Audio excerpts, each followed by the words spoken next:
বন্ধু ভূতের উপকার। এক গ্রামে ছিল ছোট্ট ছেলে রাহুল। ও খুব দুষ্টু হলেও সাহসী ছিল। একদিন সন্ধ্যায় মাঠে খেলতে খেলতে সে জঙ্গলের ধারে চলে যায়। হঠাৎ সে দেখতে পায় এক বুড়ো লোক কাঁদছে। রাহুল জিজ্ঞেস করল, কাঁদছেন কেন? বুড়ো লোকটি বলল, আমি আসলে ভূত, কিন্তু আমি কারো ক্ষতি করি না। আমি শুধু একবার ভুলে জঙ্গলের বাইরে বের হয়েছিলাম, তখন সবাই ভয় পেয়ে আমায় তাড়িয়ে দিল। আমি একা। রাহুল কিছুটা ভয় পেলেও বুঝল, এই ভূতটি আসলে ভালো। সে বলল, চলুন, আমি আপনাকে আমার বন্ধু বানাই। আপনি আমাদের গ্রামে থাকবেন, কিন্তু শুধু রাতে আসবেন, যাতে কেউ ভয় না পায়।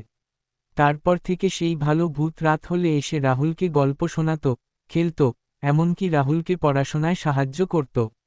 ধীরে ধীরে রাহুল হয়ে ওঠে গ্রামের সবচেয়ে বুদ্ধিমান আর সাহসী ছেলে।